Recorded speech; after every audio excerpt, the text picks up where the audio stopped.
Fazer reflexões profundas sempre a cada semana aqui com temas muito importantes. Estou com saudade, Adria. Bem-vinda, seja bem-vinda mais uma vez.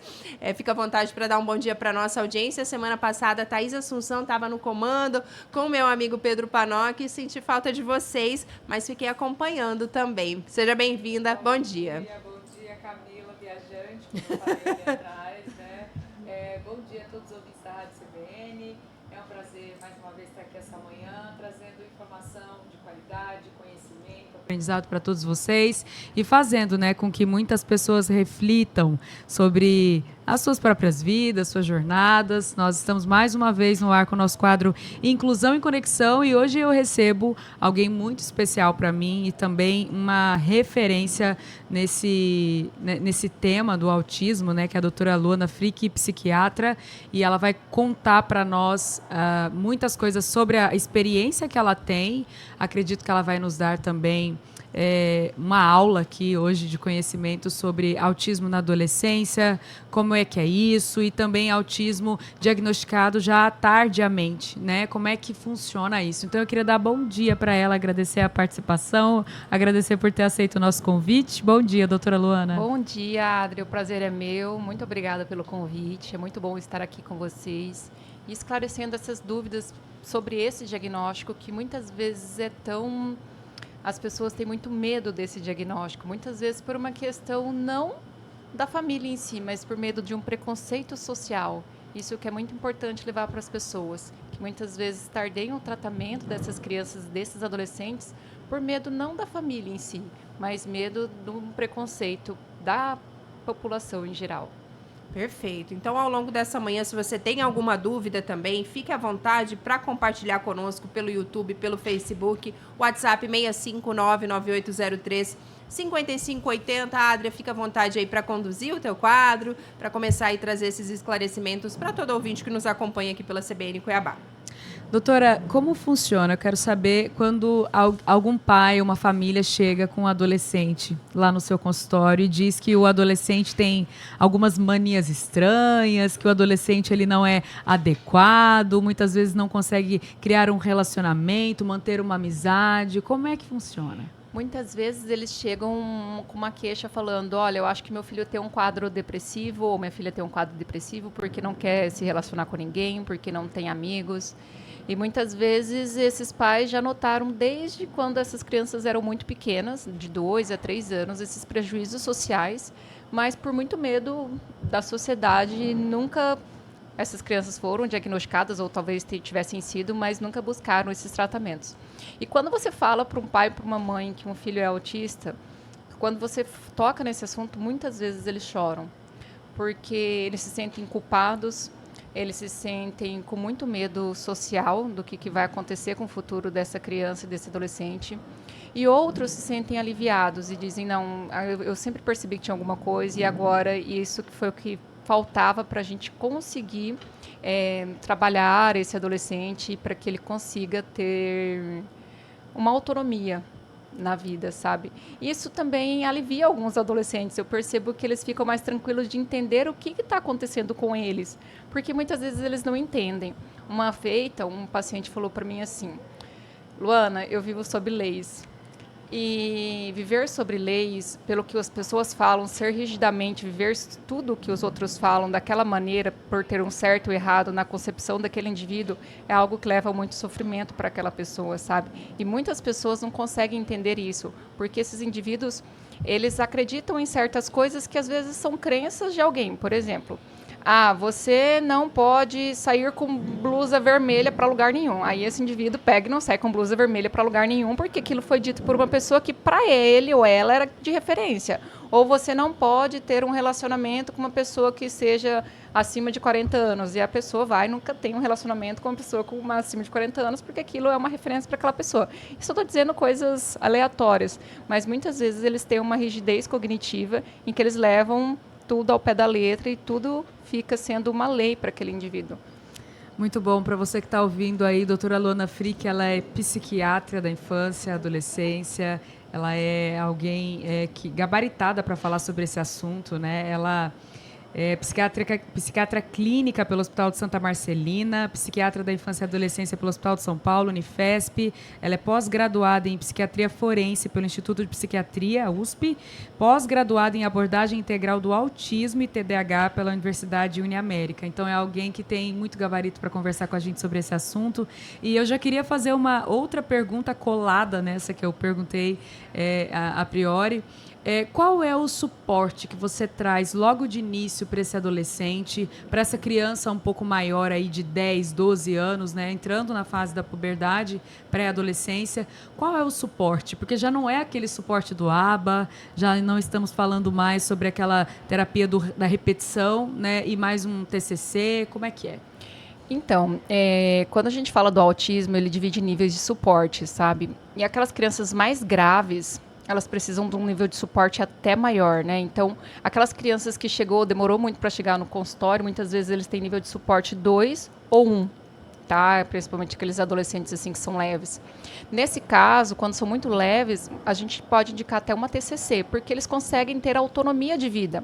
Agora, o nível de suporte moderado, que às vezes os pais demoram um pouquinho mais, levam um nível moderado lá no consultório, aí não, a gente já prescreve o AFLS, que ele é uma abordagem de autonomia, o quanto de autonomia esse indivíduo pode adquirir nessa adolescência. Geralmente, esses indivíduos já têm um prejuízo na autonomia mesmo, de conseguir passar uma roupa, fazer compras, e aí o AFLS ensina como é que esse indivíduo vai para o supermercado, como que faz compras, como que vê o que está faltando dentro de casa, e quando são os menores, eu coloco no AFLS a partir de 10 anos. Quando são menorzinhos, a gente acaba colocando no ABA, para fazer uma aprendizagem até de interação social. Doutora, para contextualizar o nosso ouvinte que está nos ouvindo agora, esse assunto é um assunto bem delicado. Nós iniciamos mais ou menos um mês e meio a falar sobre esse assunto. Eu queria que a senhora falasse sobre a TCC. O que é TCC, o que significa e o que traz de benefício para esse adolescente neurotípico? Para pacientes leves, a terapia cognitivo-comportamental ou somente a terapia comportamental vai ensinar esse indivíduo o que ele tem de prejuízo, vai mostrar para esse indivíduo e vai modular esse comportamento para que ele possa fazer esse comportamento em ambiente social. Quando a gente fala da psicanálise, por exemplo, o indivíduo ele tem que pensar muito na questão abstrática e muitas vezes é o grande prejuízo do autismo e isso ele não consegue. Então, a gente tem preferências por terapeutas comportamentais e terapeutas cognitivos comportamentais que mostrem, olha, você está tendo esse prejuízo por conta disso e você vai fazer isso. Porque é mais fácil disso ser trabalhado quando a gente está falando da população autista, porque eles são mais literais. Então, se você é mais literal com ele, ele consegue ter uma desenvoltura muito mais significativa do que você entrar numa terapia, por exemplo, da psicanálise, que Exatamente. A pessoa tem que entrar na questão abstrática. Porque ela não consegue pensar nessa questão abstrática, justamente a grande dificuldade do autismo. Quando tem casos muito leves no consultório, e eu quero descobrir se a pessoa é autista ou não, eu entro justamente na questão do abstrato. Eu começo a fazer perguntas de provérbios e fazer linguagem corporal para ver se a pessoa desses provérbios que você faz. Se a pessoa está entendendo o que eu estou falando, sabe? Por exemplo, os provérbios, eu explico o que é um ditado popular, né? Que as pessoas tiram algo disso, né? E eu pergunto, o que você entende? Água mole, pedra dura, tanto bate até que fura. E a pessoa fala, bate, e aí furou, por exemplo. Mas essa eu já escutei. Eu vou perguntando alguns mais difíceis. Por exemplo, pedra que rola demais não junta limo. E aí, assim, coisas que talvez esse adolescente não tenha escutado ainda e ele começa a ter dificuldade porque ele não consegue fazer essa associação, sabe? Então, a depender da resposta que é dada ali no momento, a senhora já consegue ir traçando ali um diagnóstico. Isso, e muitas vezes eu mostro a demonstração a que a gente está falando, né? Talvez os ouvintes não vão entender muito, mas quando você faz aquela demonstração para os filhos, vou te bater, e instala assim os dedos, com gestos, muitas vezes eu falo, o que você entende por isso? E faço esse gesto de como se a pessoa fosse apanhar, né? E aí, quando a gente está falando do autismo, se ele não passou por essa situação e falou, olha, minha mãe me falava que isso era me bater, eles falam, estalar de dedos. E isso é uma coisa que intrinsecamente a gente já entenderia, entendeu? Ou você falar assim para eles, já me falaram que você fala pelos cotovelos dele. Não, meu cotovelo não tem boca, porque eles são literais. Então, assim, é facilmente... E isso acontece só não no adolescente, no adulto, principalmente quando a gente está falando das meninas, porque as mulheres, elas fazem o masking social. Então, elas imitam o comportamento de outras meninas. Então, é mais difícil ainda você descobrir se a menina é autista ou não. Então, quando você entra nessa parte abstrata, você acaba descobrindo. E mesmo nos pequenininhos, quando alguns pais chegam, não acredito que seja, doutor, autista, a criança brinca com as outras crianças, principalmente quando tem o diagnóstico com o TDAH. E aí, quando você entra nessa parte abstrata com a criança, ela não consegue brincar. E aí, como é que você faz com a criança? Você começa a falar, olha, então, eu vou brincar com essa boneca. Minha boneca vai chamar Liv. E a sua boneca, como vai chamar? Da criança fica... Ela fala, por exemplo, Amanda. Eu falo, quem que é Amanda? Ah, minha prima.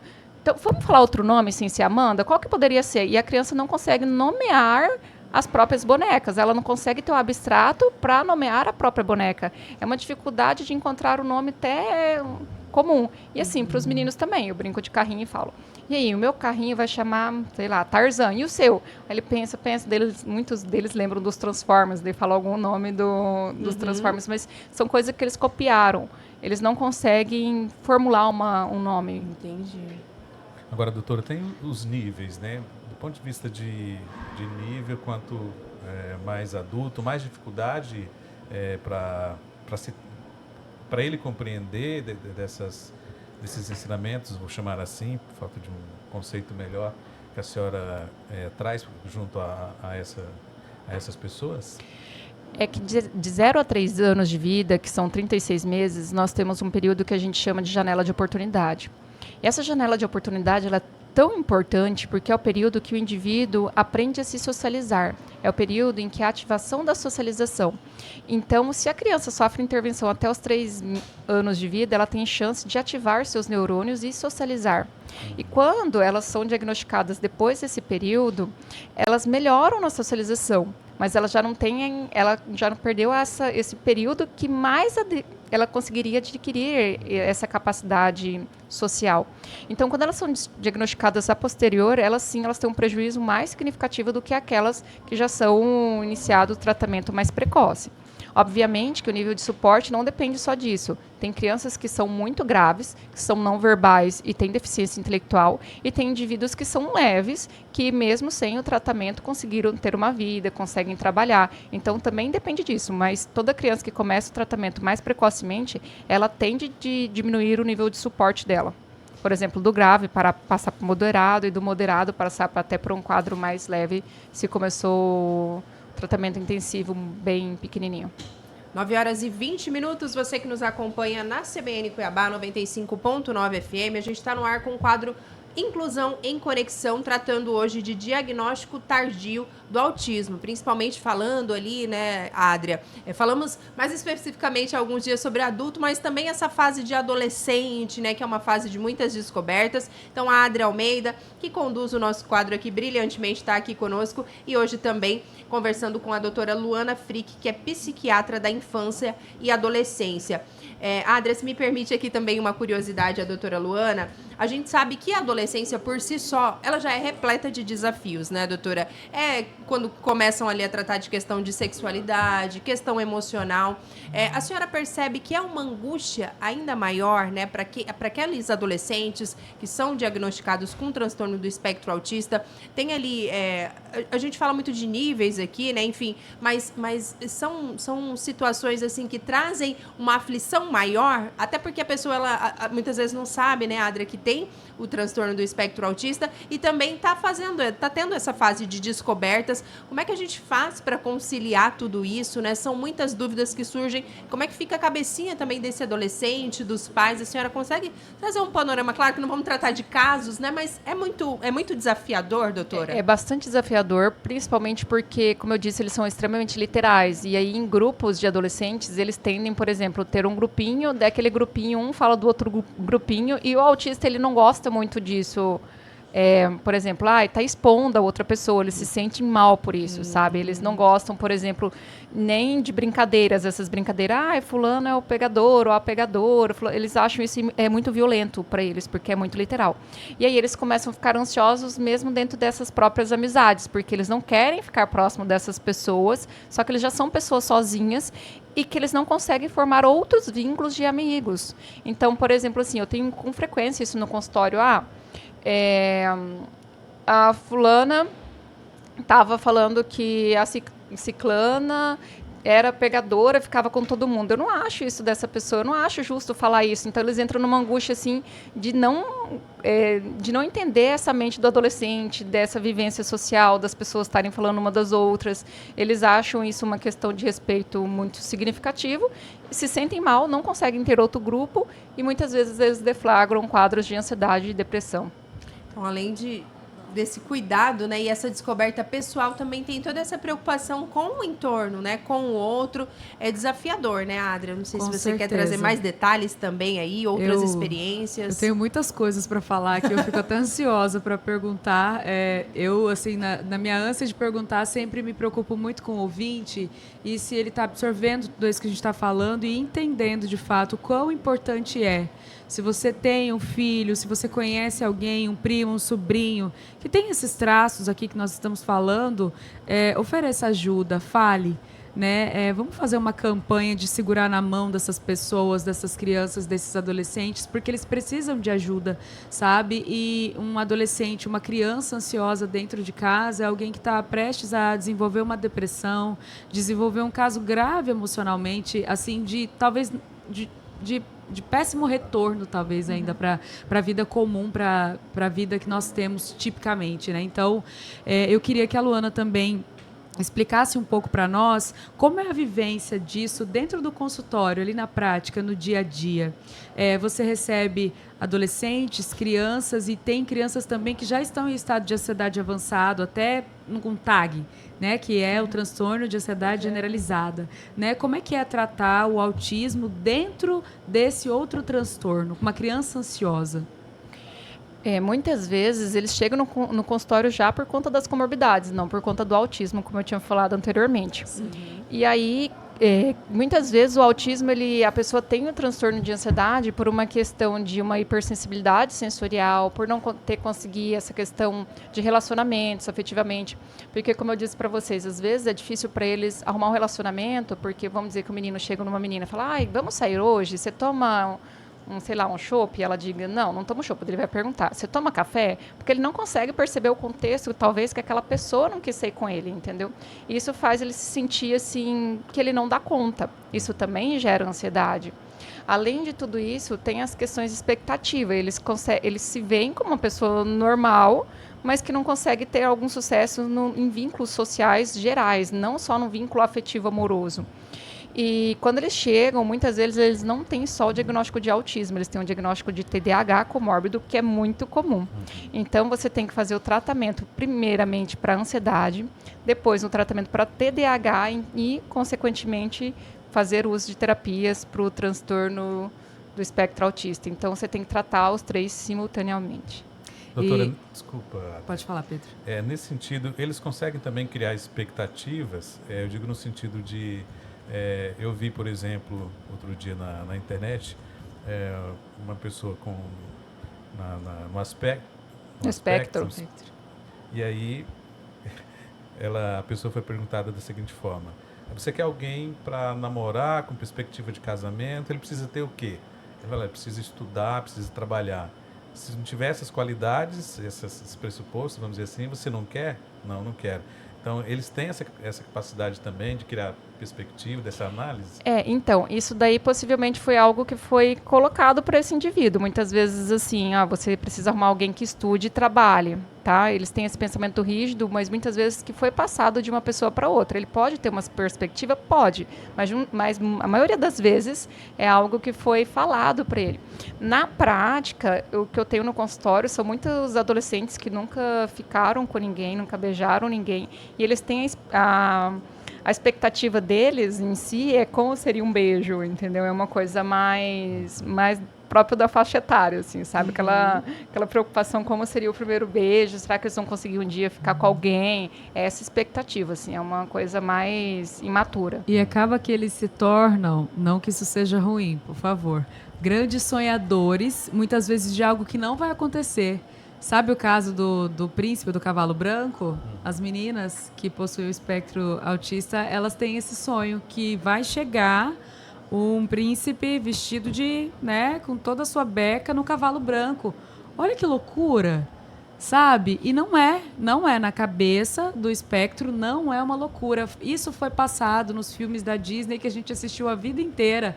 Então, de fato, essa menina está esperando esse príncipe, esse menino está esperando aquela mulher perfeita chegar. Até chegar, né? E nós sabemos como funcionam os seres humanos, os indivíduos, né? Nós sabemos que para nos relacionar, nós temos que aceitar as diferenças do outro. E muitas vezes isso para o autista é muito difícil. Uma vez conversando com o nosso pediatra, Dr. Saulo Serrano, ele disse assim, para você ter um relacionamento com alguém que está no espectro, é um grande desafio, você precisa ser muito compreensivo, porque a pessoa ela tem uma rotina. Se sai uma vírgula da rotina, é descontrole, na hora.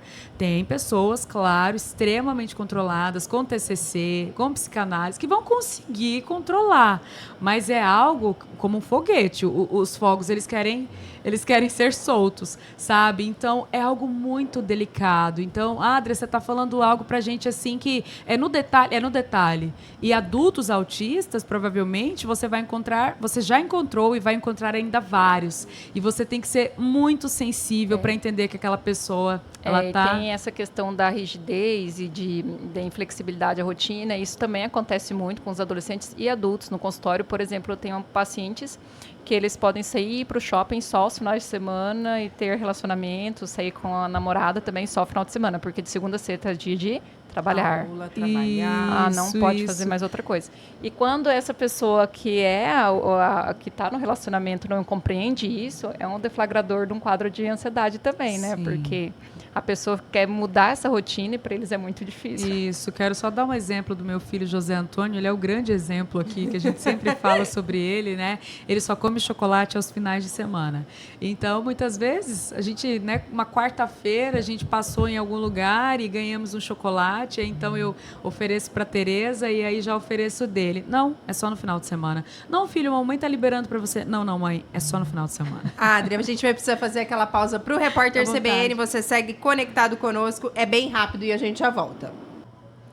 9h36, de volta na CBN Cuiabá, amanhã de sexta-feira, dia 8 de março.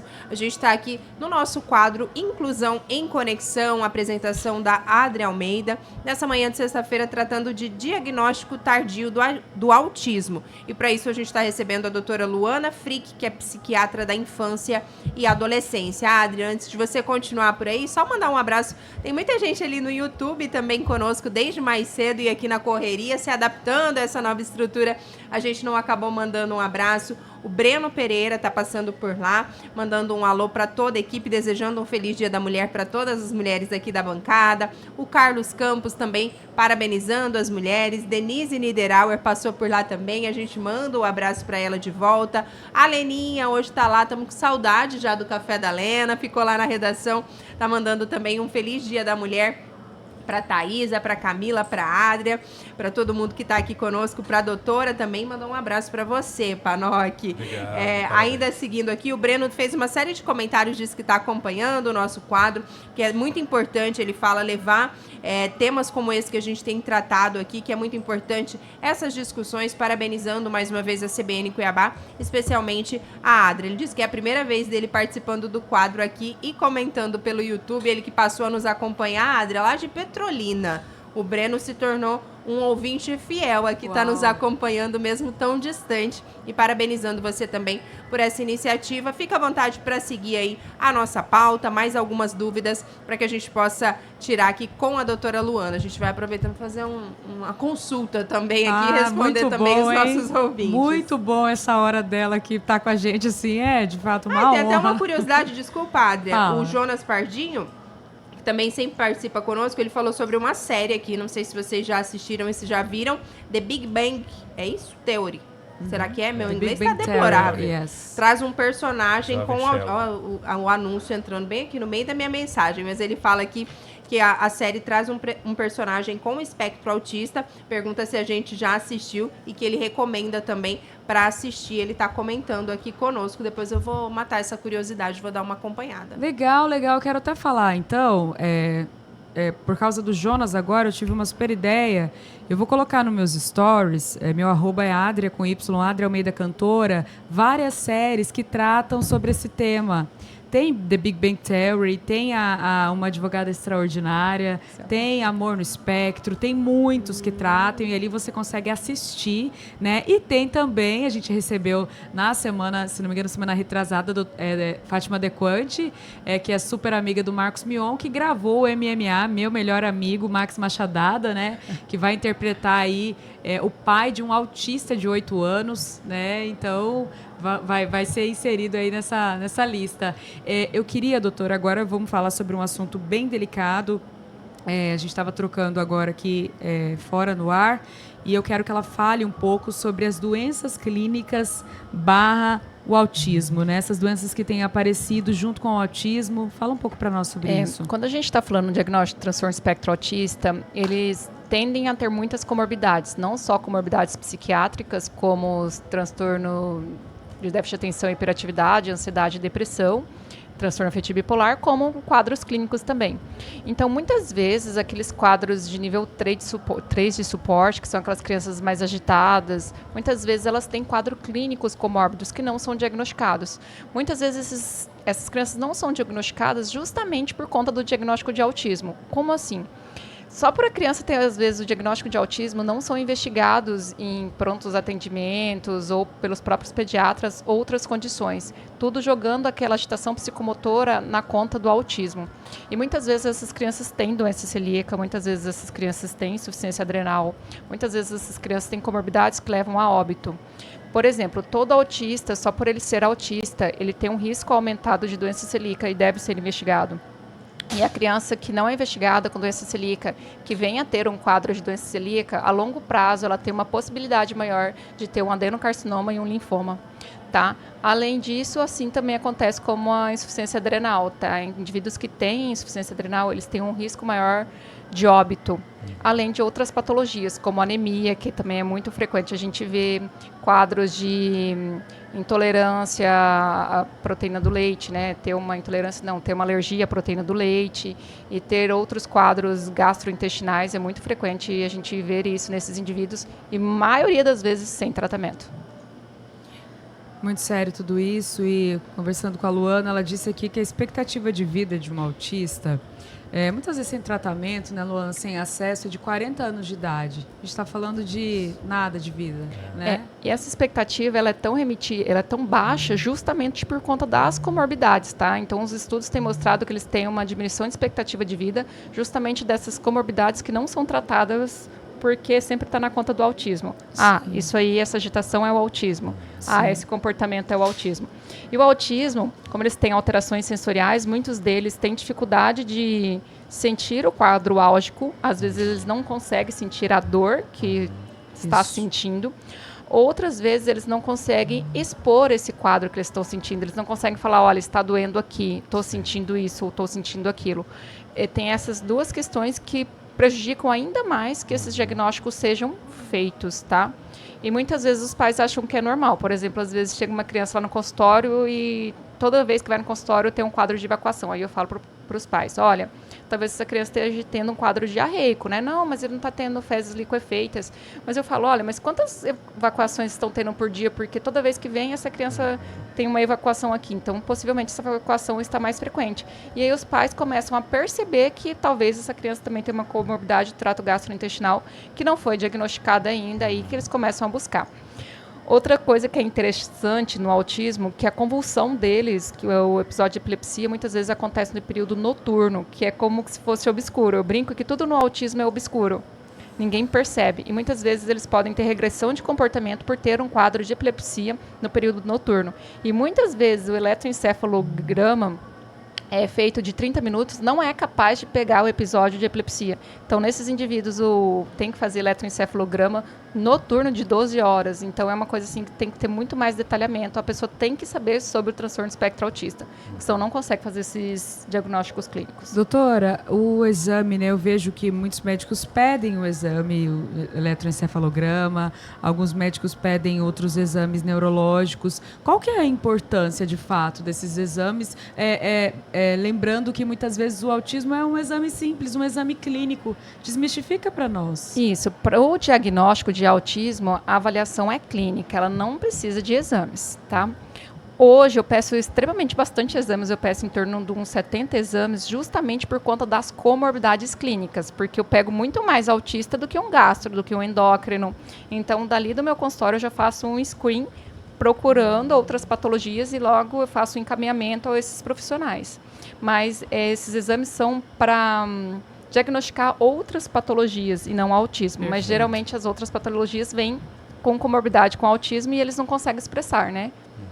Aproveitando, desculpa, Panoc, só trazendo aqui o ouvinte, aproveitando o gancho do Jonas, a Adria já falou que vai deixar uma caixinha ali no Instagram, mas o Júlio César tá falando do filme Forrest Gump, também da série, acho que a Adria falou, né, Uma Advogada Extraordinária, Sim. e ele citou também aqui Young Sheldon. Sim, e tem o Contador com Ben Affleck, super famoso, né, onde retrata ali o tratamento que o pai deu para ele na infância, porque o pai notava algo diferente nele, e o pai, o que o pai dele fez? O pai começou a expor ele exatamente nas coisas que ele não dava conta.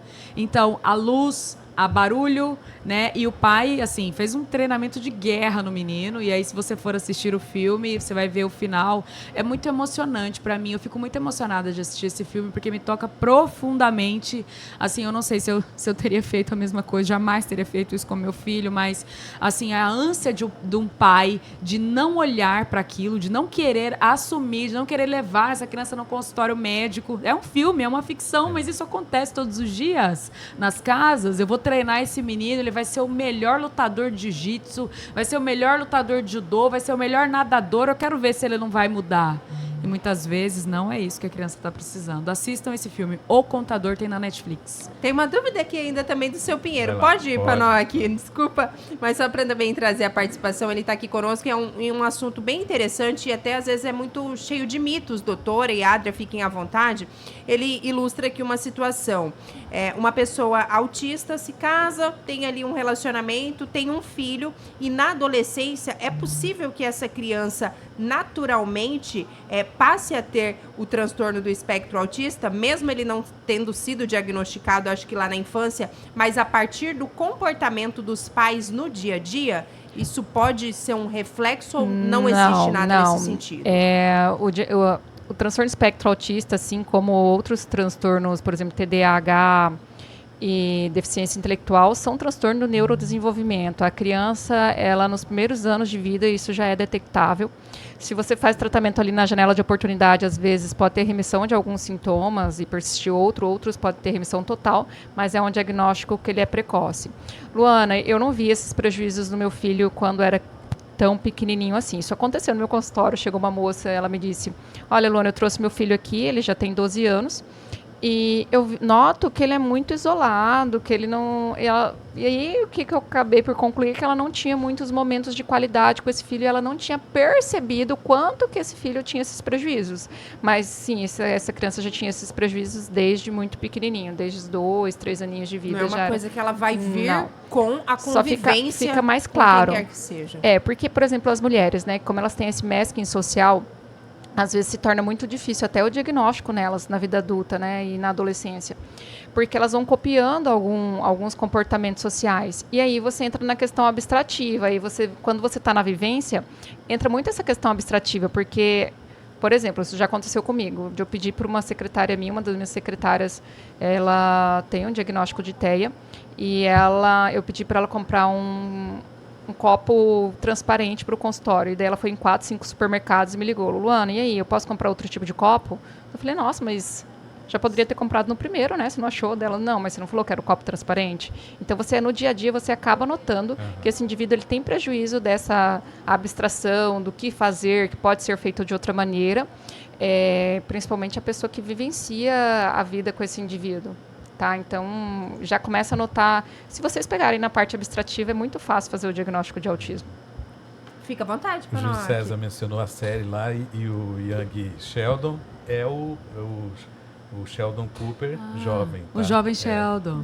O Big Terry, na verdade, é a primeira série, depois fizeram o Young Sheldon. Ah, legal. Tá, É ele quando criança. curiosidades, Pedro Panotti. Eu assisto as duas, é interessante. Muito bem. Eu não sou muito de série, mas Denise Niederauer também está aqui no nosso WhatsApp, Adria, contribuindo aí com essa lista, mandou também aqui alguns links de filmes e séries também para conhecer um pouco mais do autismo. Depois vou Muito encaminhar para bom, você se incluir, puder me caso encaminhar, não eu tenha aí quero. alguma, e tá também desejando um feliz Dia das Mulheres.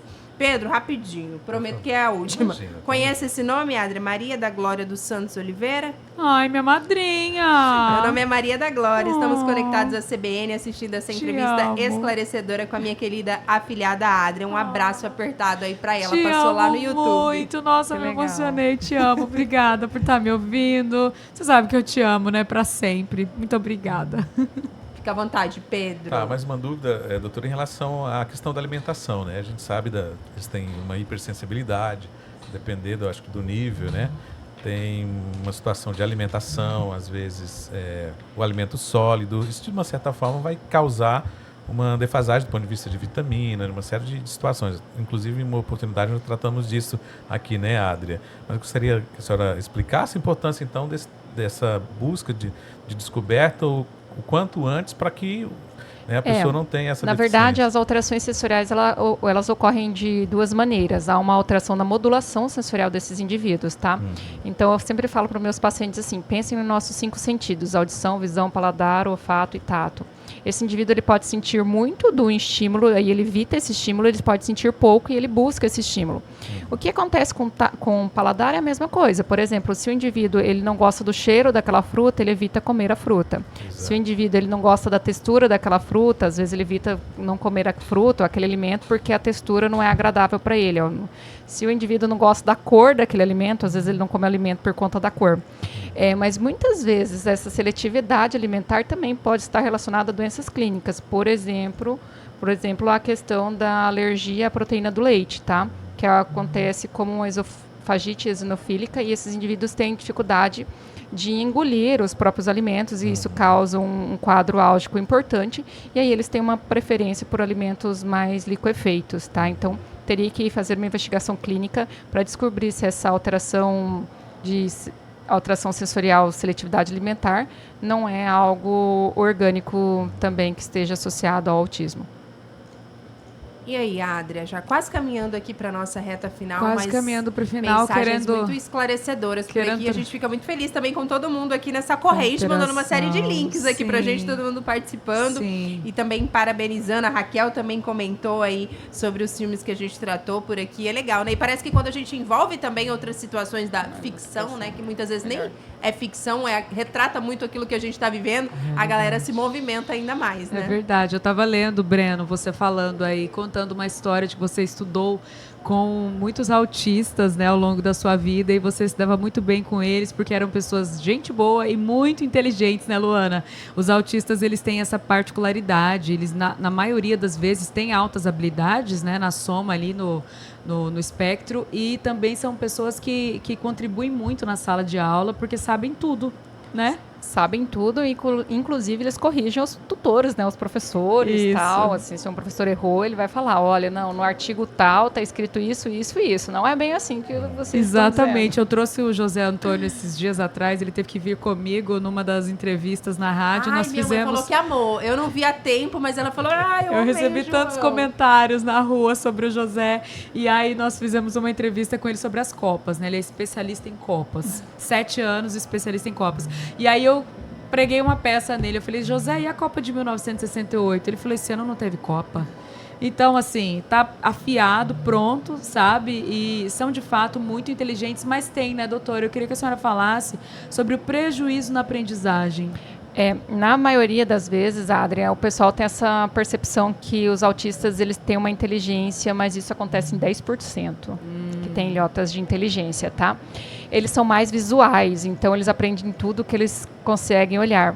Eles, muitas vezes, eles têm interesses restritos, que eles são muito inteligentes em algo específico, mas não num contexto, às vezes, geral, acadêmico, tá? Então, às vezes, por exemplo, você falou do teu filho, Luana, ele sabe tudo sobre Copa, mas ele sabe todo o contexto escolar, por exemplo, às vezes ele pode ter um prejuízo nisso, Sim. sabe? Então, o interesse restrito é algo que às vezes é bom e algo que às vezes não é tão bom assim, se a gente olhar para um lado que às vezes o indivíduo ele não consegue ir para outro lado, sabe? Mas eu tenho indivíduos no consultório, por exemplo, adolescentes, que eles sabem já fazer programações que hackers não sabem. Uau. Então, essas crianças, a gente investe muito nessa questão de TI para esse indivíduo até conseguir ter um trabalho, fazer essas coisas, tá? Outra coisa, interesses restritos, eles são moduláveis. Então, eles podem, por exemplo, teu filho gosta muito de Copa, ele pode Sim. trocar a Copa, Sim, entendeu? o hiperfoco, né? É o Troca por causa do foco. Troca por conta do foco. Então, Troca foco, pro ele, Titanic, né? Troca. ele pode ser modulável, tá? Mas realmente 10% tem ilhotas de inteligência, eles são altamente programadores, fazem várias coisas, principalmente com números e letras. Só que, infelizmente, muitos deles têm essa inteligência, mas tem um problema de autonomia. Aham. Esse problema de autonomia está até para fazer uma compra, por exemplo. Às vezes é uma pessoa que sabe gerenciar várias coisas e só que não consegue fazer uma compra para escolher algo porque precisa de alguém para orientar o que ser escolhido. Sim, Tá? sim. Então esse indivíduo acaba tendo prejuízos que para nós é muito fácil, entendeu? Muito fácil para nós entrar no supermercado e fazer a compra do mês. E Pro para eles não. autista, não. Ele tem que ter uma lista, Tem senão uma não lista. consegue seguir. É isso, sabe? Tem Luana, mas não pode, isso não pode. Eu tenho vários no consultório assim. São extremamente inteligentes, é concursado em passa em todos os concursos federais, estaduais, são médicos. Mas e aí? Não consegue fazer escolher uma o compra. almoço. Não consegue escolher o almoço. Não consegue.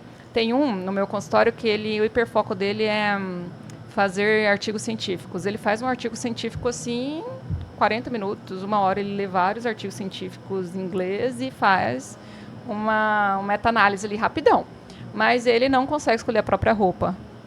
E aí ele usa roupas assim, tipo shorts amarelo com a blusa laranjada e o sapato preto.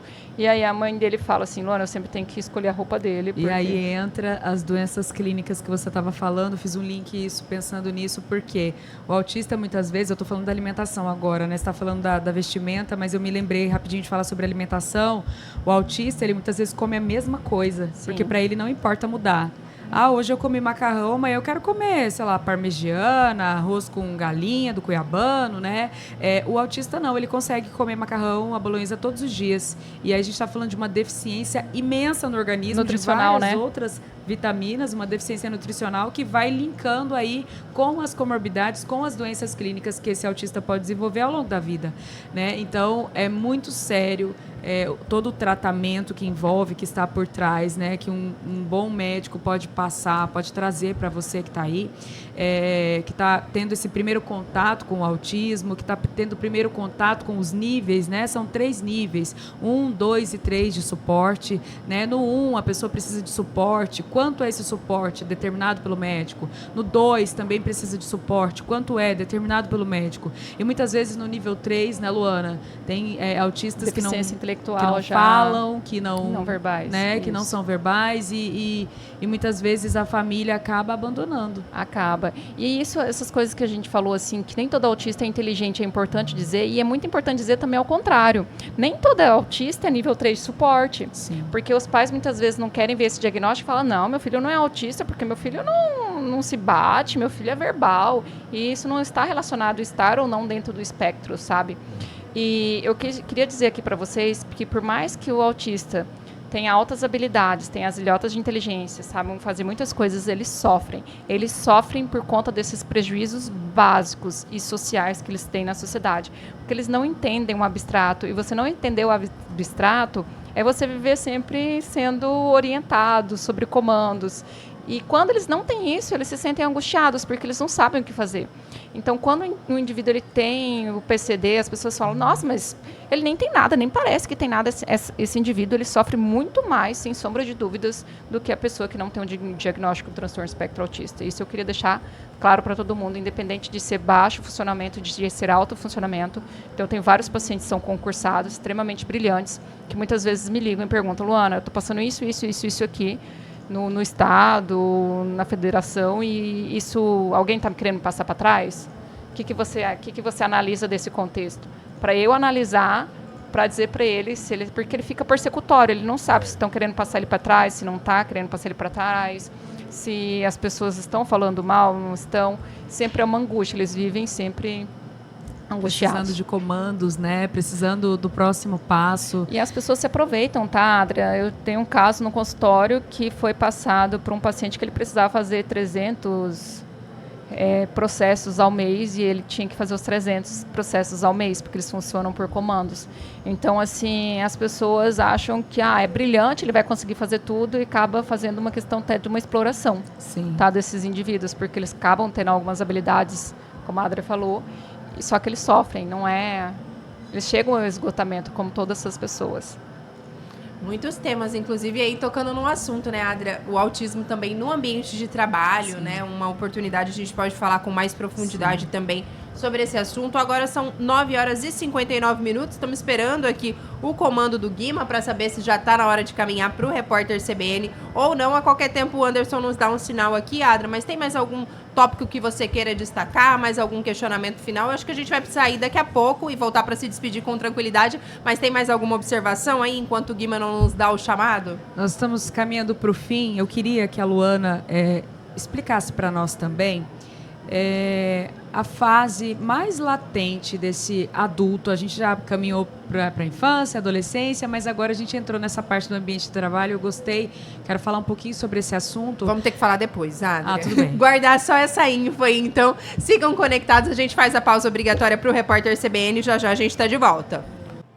10h05, já de volta aqui na CBN Cuiabá, manhã de sexta-feira, 8 de março, Dia Internacional da Mulher. A gente segue com a nossa programação direto aqui do Pantanal Shopping. Nesse dia especial de Chapadelas, a gente vai ter também a partir das 13 horas e, claro, o Estúdio CBN a partir das 14 horas, nessa parceria idealizada pelo Ministério Público Estadual ao longo do mês de março. O Estúdio CBN sendo realizado aqui no Pantanal, num estúdio montado bem aqui próximo à entrada principal, levando temas aí que tratam do combate à violência contra a mulher. A gente segue aqui com o nosso quadro, com inclusão, aliás, em conexão, quase que eu inverti aqui a ordem, Adria. A gente está aqui com a Adria, que comanda todas as manhãs de sexta-feira o nosso quadro, hoje tratando de diagnóstico tardio do autismo.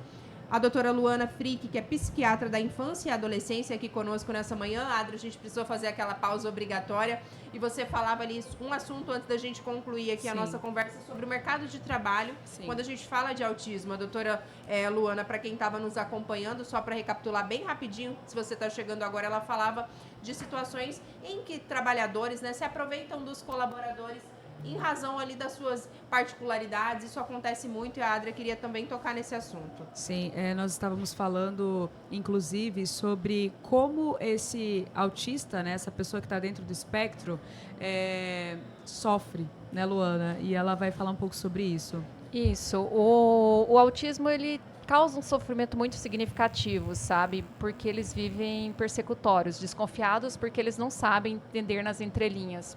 E muitas vezes, na prática, você faz o diagnóstico desses indivíduos, você faz relatórios e, por exemplo, um indivíduo pode chegar em um ambiente de trabalho, muitas pessoas podem duvidar do diagnóstico. Não, mas se comporta com uma natureza normal, essa pessoa não tem como ter o diagnóstico. Como aquilo que eu falei para vocês. Não é porque o indivíduo tem um diagnóstico de autismo que ele tem que ser não verbal e ter deficiência intelectual. Esse indivíduo, ele funciona. Muitas vezes eles não conseguem entender o social. Isso não quer dizer que ele não vai ser inteligente. E não é porque ele tem essa inteligência que ele vai dar conta de um sucesso. Porque muitas vezes eles não têm sucesso em relacionamentos. Por isso que o índice de suicídio é tão significativo quando nós estamos falando de pessoas com transtorno espectro autista. Então, dentro da psiquiatria, um dos indivíduos que mais tentam o suicídio são os indivíduos que têm o transtorno espectro autista, justamente por eles não conseguir lidar com esse social, por eles não conseguir lidar com coisas básicas da vida, por eles não conseguir ter uma vida de autonomia sem comandos. E não é só em ambiente de trabalho, gente, é um ambiente de relacionamento conjugal, por exemplo. Eu vejo muito no consultório relacionamentos da pessoa falar, olha, a minha esposa não me entende, ela não quer o toque. Não é que ela não quer o toque, ela não suporta o toque. Minha esposa não entende porque eu faço sei lá, eu dou umas indiretas para ela sobre algo e ela não consegue perceber. Esse indivíduo realmente ele não percebe indireta, tá? E eles ficam ansiosos por isso. Então eles vivem numa angústia constante, tá? Então ser autista não é fácil, tá? Eu queria deixar isso muito claro para todo mundo, porque muitas pessoas às vezes romantizam muito o autismo, achando são pessoas muito inteligentes que são capazes de várias coisas, mas esses indivíduos eles vivem no eterno sofrimento por não conseguir funcionar como nós funcionamos, por eles não conseguirem compreender as entrelinhas, tá? Então eles sofrem sim, eles ficam angustiados, os familiares sofrem, porque veem sim o sofrimento dessa criança, desse adolescente e de indivíduos adultos. Doutora, eu quero te agradecer por ter aceito o nosso convite. Quero já estender esse convite a outras vezes para você vir aqui. Obrigada por ter vindo, obrigada por tantas informações e também pelo seu amor. Eu sinto o seu amor por isso, por esse cuidado com seus pacientes, por seu cuidado com essas pessoas. Eu falo que eu fui escolhida para o autismo, é a área que eu mais gosto. E eu até me emociono de falar, porque eu faço tudo por essas crianças, por esses adolescentes. E eu sei o quanto que esses adultos também sofrem. Então, assim, eu não queria que a população entendesse que são autistas inteligentes e eles dão conta. Eles não dão conta. Muitas vezes eles não dão conta do básico.